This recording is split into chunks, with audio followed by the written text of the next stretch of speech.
Welcome to Visibility by Design podcast with your host, Juliette Stapleton. In this show, I want to help you combine your marketing strategies and your human design potential so you can show up, stand out, and attract your perfect clients with confidence and ease. Are you ready? Enjoy the show. Hi guys, welcome to yet another episode of Visibility by Design with your host Juliette Stapleton. And my guest today for you is Chris Prochaska. Chris is a licensed mental health counselor, artist, writer, certified human design for business consultant and instructor.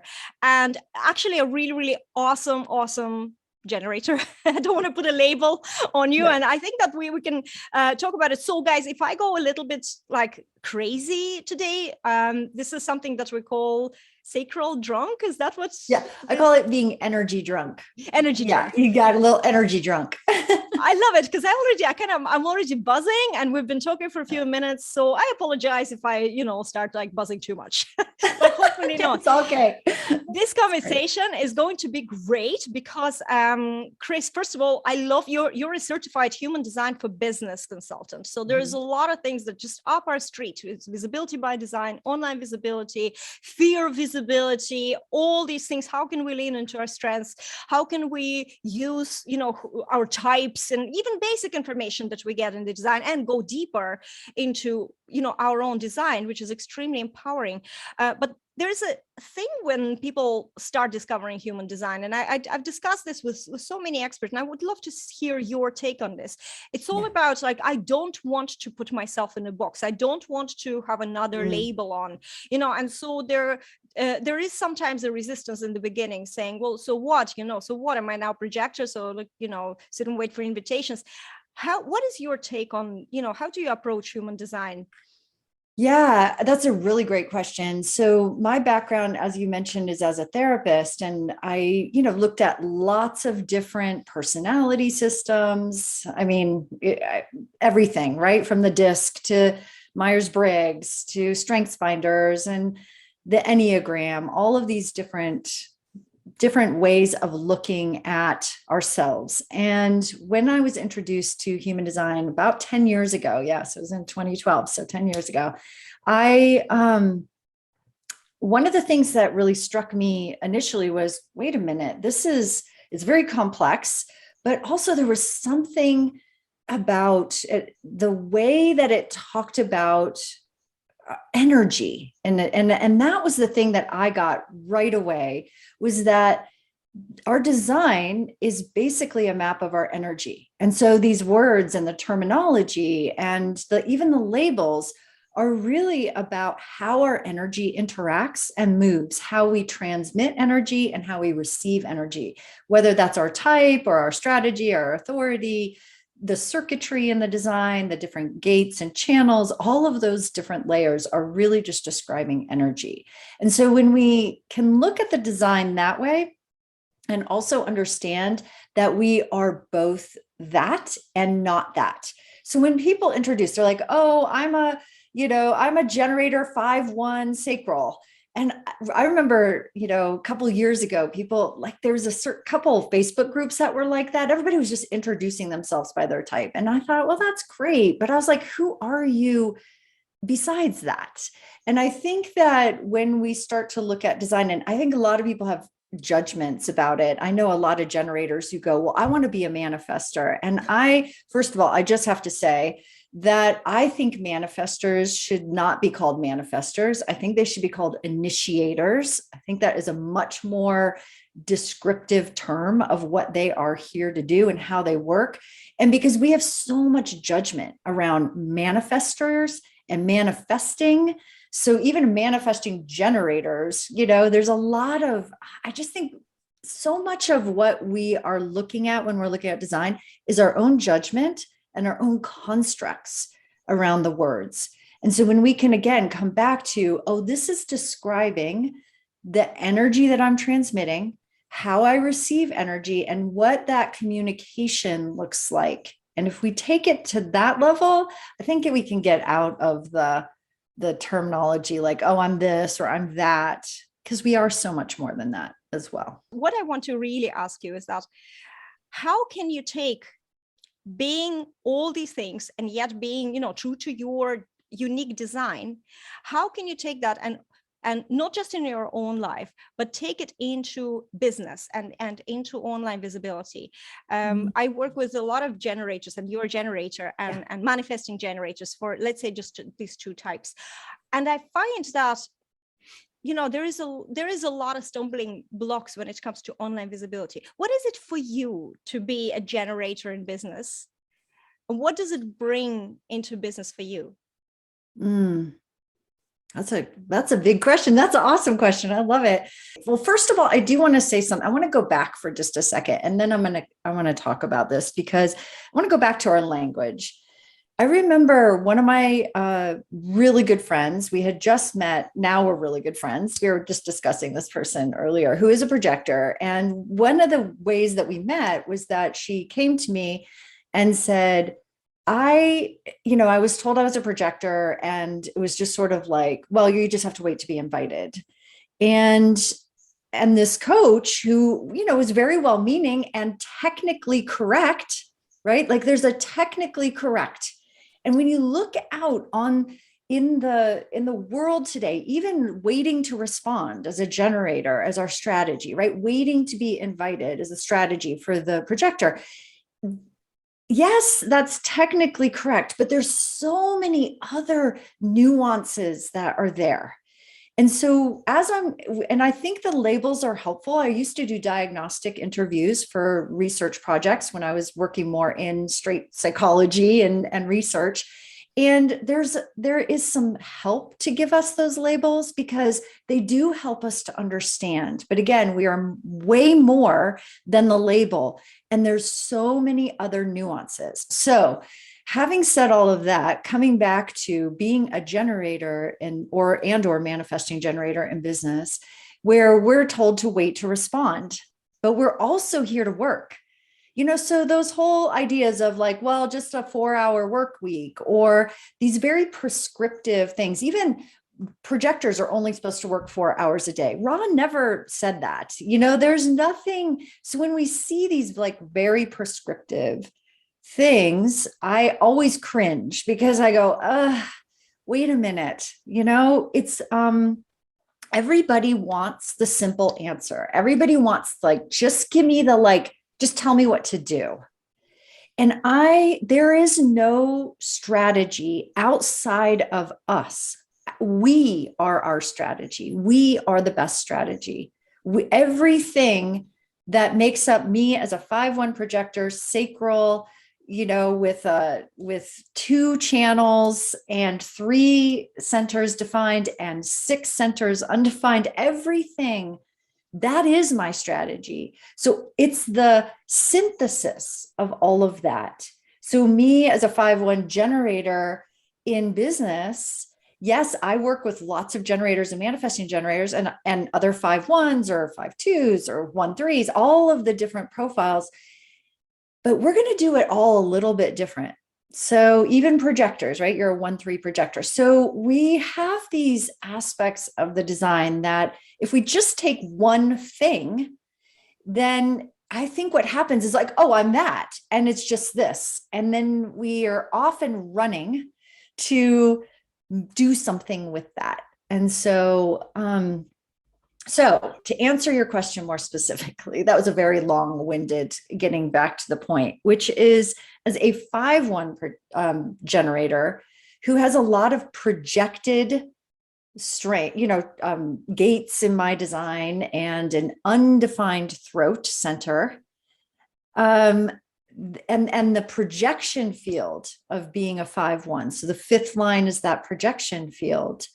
For me, when I'm out there invisible, it is so interesting. We were talking about a little bit earlier, like the projection that people will say, oh, you can do this. And it's like, oh, I don't know.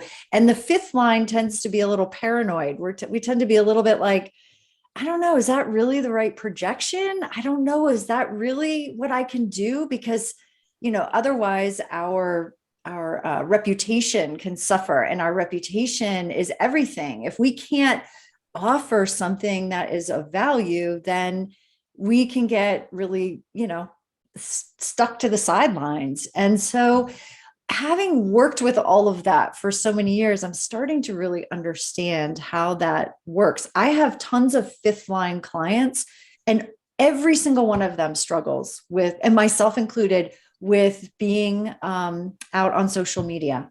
It's so interesting. Like every single one of the fifth This line. is amazing that you just said that. It's amazing that you just said that. All people in my family, my husband, my daughter, my mom, my sister, and my father, 3-5. Wow, that's a lot. So like, even though it's not a first line 5, I still even say with my daughter, she's quite intelligent, and she always says, what if they find out I'm not that intelligent, although she is, but the people are projecting, always projecting. And it's very interesting about social media with my husband, who's a music producer, and he could have crushed it on social media. If he did what I do, he would have been, I would not need to do then what I do. Right. But it's just not. He doesn't want to do this. He has, a thing against it. This is so interesting that you mentioned this. Yes. How do you get over it?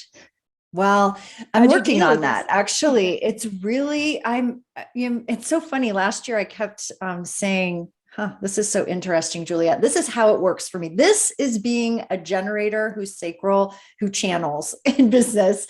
Is that last year I kept saying, God, I should just work with 5-1, or just fifth line people in business, because we are here to have a greater impact in the world. And yet that fifth line struggles. It's so interesting how much that struggle with the projection field. And again, as a projector, there's an understanding, like there's something that's going on there that is real, that even if we go, God, why do I always need to be by myself? Why do I always, just kind of come in, do something, get out? Like that's such a 5-1 thing. And so the more I learn about that and practice it and watch how the energy moves, the less I'm judging myself. And I think that's one of the biggest keys to any kind of visibility, is that we embrace the energy that we be, because this is what we're literally being, this energy. And the more we embrace it and we align with it, what happens is our energy becomes congruent, and it becomes congruent with the highest expression. We're always in alignment with our design. So we're always, whether we're in alignment with the shadows or the gifts, or in Richard Rudd's work with the gene keys, the cities, the highest expression, what changes is our frequency of expression. But there are things that are fixed, things that we are here to do. Our design does us, not the other way around. We're not learning about our design so that we could do our design. We're learning about it so that we can go, oh, that is not me. I don't need to keep doing that anymore. And this is me. And to rest in that. And when we rest in that, and then we work on, I don't even know if it's a working so much, but we allow that higher expression to come through. What happens is that congruency is what attracts people to us. And our visibility becomes natural, regardless of our design. And one of the things we were going to talk about circuitry today, and we'll see if we get to it, because actually I'm really kind of thinking about the line qualities right now is more juicy, because when you have like, you're a 1-3, right? The 1-3, you're studying, getting that strong foundation in the first line, becoming an authority through your investigating. The third line, very kinesthetic, I say it's hold my drink, I'm going in. It's like, I'm gonna just hold my beer, hold my champagne, I'm gonna go try this out. It's very kinesthetic. You've got to try it to understand. The second line is very natural. So the second line is like, they don't even know that they're good at doing something. They just do it. And then everybody goes, oh, you're so good at that. And they go, I am. I really didn't know that. Okay. The fourth line is all about the heart and connection, and who are you influencing? How can you, who are your warm leads, your warm audience? The fifth line is that that leader that can come out and go, this is what we need to do. And that heretic that says, hey, that's not working. We need to, the emperor has no clothes here. We need to change this up. And the sixth line, which is actually very aloof and kind of looking off into the distance. Where are we going? What's happening in the future? And all of them have different ways of being. And we know, and we can recognize that, like, that's our role. That's part of how we're here, to share our gifts and genius through those different line qualities. And when we see like the 2-4, for instance, the 2-4 is all about warm leads. This is not a person who's going to do cold ads. They're a person who's going to do interviews and have a referral network and affiliate type of marketing and visibility, versus just going out there and doing, cold ads on, say, Facebook or something like that. And I think when we start to really understand those more subtle nuances, then we add in our type, like a generator. I'm here to wait to respond. It doesn't mean I sit around and don't do anything. That is not what waiting to respond is. I use the analogy like a baseball, maybe in cricket, in Europe, but it's in, the outfielders who are waiting. They're attentive. They're looking. They are intent on where is the ball going to come, and which balls am I going to catch and which am I going to let go, but even the batter is kind of like that. The batter is, okay, there's all these balls coming. Which ones am I going to go ahead and swing for? And which ones am I just going to let it pass? It's not for me. And invitations are even like that. As a projector, just because you get invited doesn't mean you got to say yes, even though it feels really good. And I think those are the things that, the more subtle things, like I have lots of ideas that come to me, but I have to use my design to sort through which are the ones that are really, truly for me, and which are the ones that are distractions or things like I should do that because everybody else is doing it. I have a question on that. Yes, you are absolutely answering my question. In fact, good. you just went into my favorite subject of all, which is the lines that I'm obsessed. So I was just buzzing, and I hope the audience too as well, because so much wisdom. I have a question. Actually, before I ask the question, because I forgot what it was, but I will remember after I mentioned that. When I found you, Chris, I found you, and what really, really triggered me in a most positive way, and I wanted to invite you, was your analogies.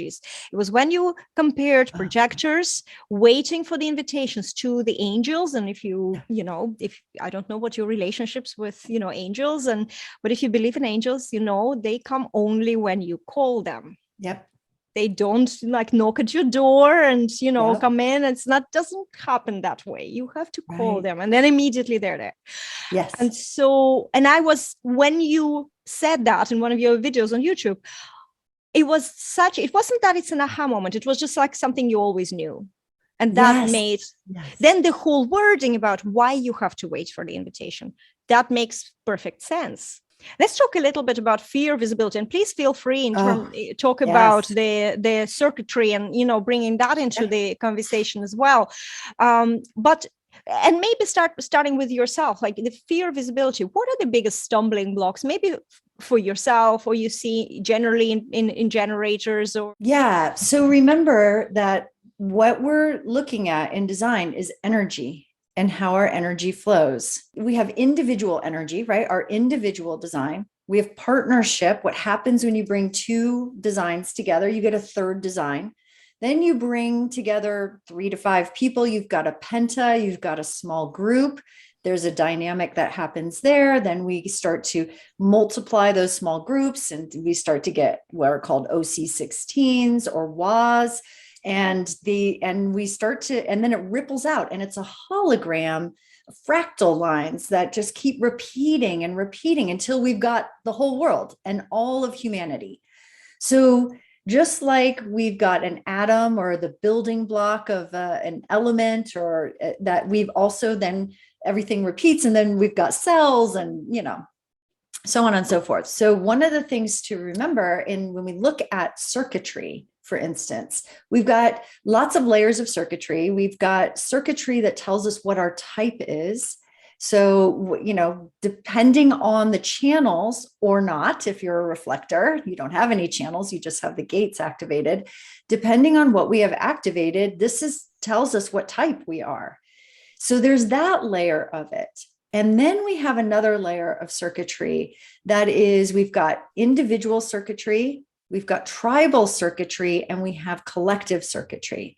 Now, individual circuitry is individual empowerment. This is when we have individual circuitry, we are, and I'm talking about really the channels right now. So yes, you could have gates in there, but just look at your channels in your design. And what we're looking at is this individual knowing. It is about being true to oneself. It's where the insight and the information comes from within. And all change starts with the individual.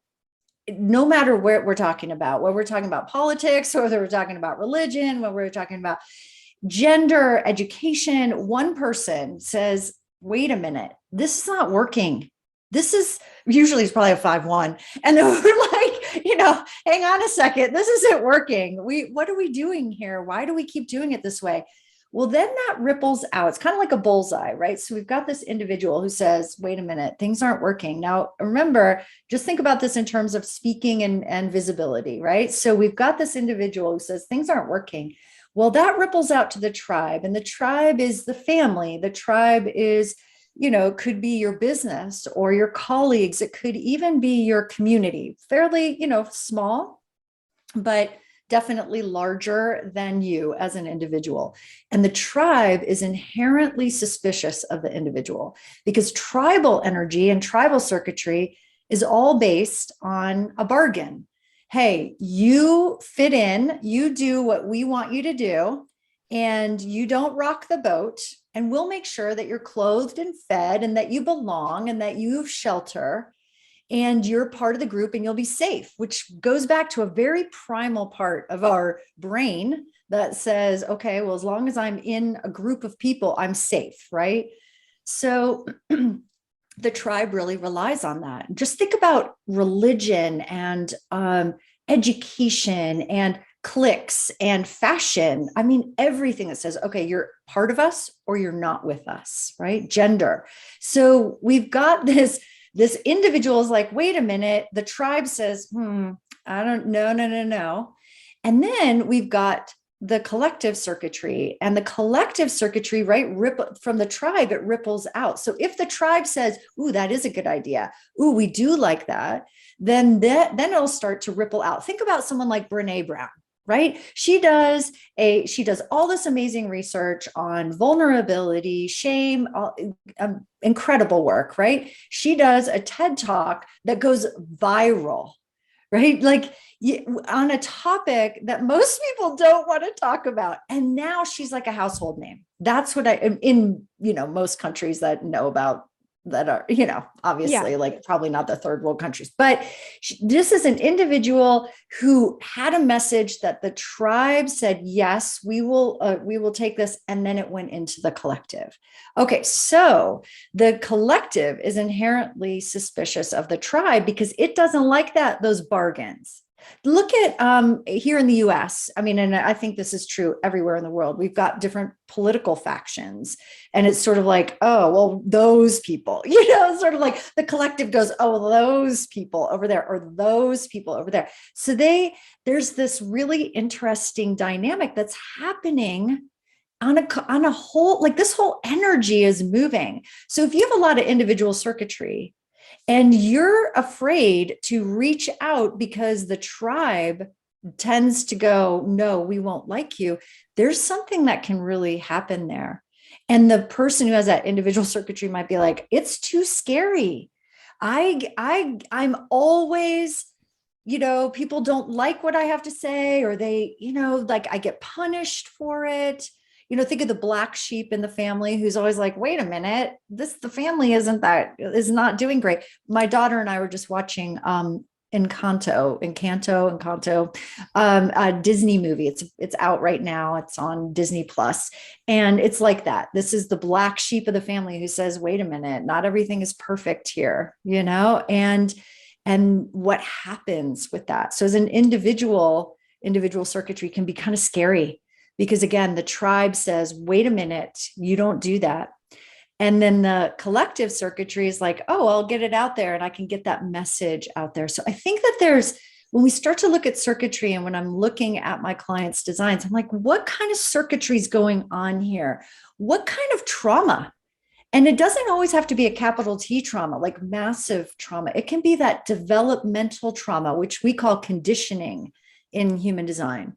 What are the gates that are getting activated? Where are we like, oh, it's not safe to do that. It's not safe for me to speak my truth. And we can look at the design. I mean, Ra was like, this isn't a healing tool. This is not about healing anything. And yet I see it very much as a healing tool that we can start to understand why people are afraid of visibility based on their circuitry, based on the gates that are activated, based on the centers that are white, that they're getting all the conditioning that's happening. And I think that we can start to get really specific about why a person is struggling with their visibility and how to work with that. I am all about driving things down to practical explanations, analogies that we can understand, because sometimes I find the human design and Gene Key language tends to be very flowery and philosophical, and you're like, okay, tell me what it means. I want to know. I'm too confused. I felt like I was on a mission, and this podcast is one of the this is why I'm bringing brilliant experts like yourself to just tell us in a simpler ways. But what I'm picking up, even if you have something that on paper on your design, it may be something that you have more fear due to, the primary, instincts we have and what is safe and what is not safe. But with the process of deconditioning, which really is being aware, and as far as I understand, the deconditioning, at first I thought it was such a very long, feels very long process. You're like, oh, it's going to take you 7 years to decondition. And it felt like it's very, very long. But just recently somebody said, well, deconditioning, like if you are aware that this is why, then you have like, so maybe it doesn't have to hold me a victim any longer. Maybe now I can move towards where I completely let go of it. And that might take 7 years. I don't know, for the cellular level to change. But am I getting it right that this is the way to kind of deal with this? And this is why looking into your design is so, so valuable. Yes. Yeah, definitely. I remember when I first learned about that and I learned like just takes 7 years to decondition. I was like, oh, hell with that. I want to go faster. I was all like, I want to fast track that. And I did find ways to fast track that. And yet at the same time, I will tell you about 3.5 years in, I perceived a shift. And at 7 years, it was really funny. It was almost to the day that I woke up and I went, I feel different. I'm a different person than I was when I first started learning this. And so it does take time, but I think that there are ways. For me, Juliette, it really does come down to how we talk about design. And I talk a lot about this, it's art and science of design. The science is you can read the books. You can just totally like read a book. A lot of people just put out the science on their memes, on like in their programs and everything. To me, the art is being able to, again, look at it and to synthesize it and tell a different story and help people to understand in a practical way, what do you do with this information and how do you apply it to your life so that you can, again, let go of the things that are not you, embrace the things that are, and watch what happens. Just experiment with it. We don't have to like try so hard. And I think when we start to get into just all the science bits of it, it's too heady. And we forget that it's an energy that we're like, it's our heart and it's our energy and it's our beingness that's more important. the more that I study it and the more that I do this work, I almost like the fewer words that I have, although I have been using a lot of words today, but it's almost like the fewer, it's like when I'm with my clients and they ask me these questions, when we get out of like, it's got to be this or it's got to be that, and trying to get it with our mind and let the wisdom of our body and our knowing, that's when design really starts to activate in the body, I think, and in the whole being, and the energy field shifts and our visibility again becomes natural. It's like, I think that when we receive design and we walk away from the session and we go, I am amazing, I love myself, like that to me is that's incredible. When somebody can walk away and just go, oh my gosh, all those things I was judging myself for, they're not me, and I don't have to be like that anymore. And so they can just let it go.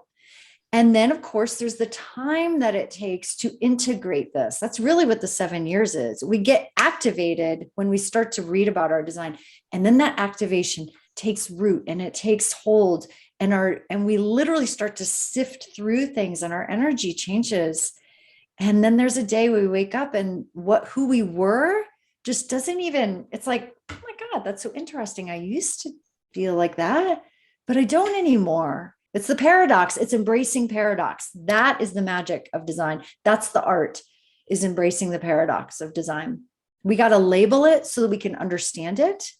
And then we let go of the label so that we can be it. And I love how you brought it to exactly where we started, with labels. And I think it's just the perfect thing. We label ourselves to understand, and then we let go of the labels, and we go into beingness. I love this, and this is totally resonates with me. Chris, thank you so much for being my wonderful guest today. I'm buzzing. I'm really drunk on your energy right now, and I'm glad I didn't mess it up just yet, but we don't know, it's early days. So before that happens, where can our audience follow you? I know that you have a little free gift on your website as well for them. Just talk me through a little bit. Yeah. So chrisprochaska.com, that's KRISPROCHASKA.com.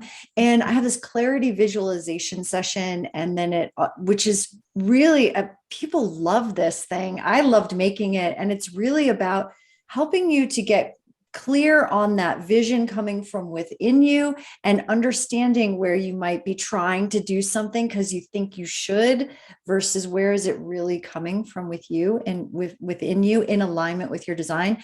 And then I also have some information based on your type. How might you start to understand your design and use that in your business and in your life and relationships? So absolutely brilliant. We will have all the links easily accessible in the show notes of the podcast, or if you're watching this on YouTube or Facebook, in the description to the video. So click now and go check, get more of Chris in your life. You definitely won't regret it. Her emails are brilliant. And I will definitely bring Chris on another episode of Visibility by Design. But for now, thank you so much. We will see you next week on another episode.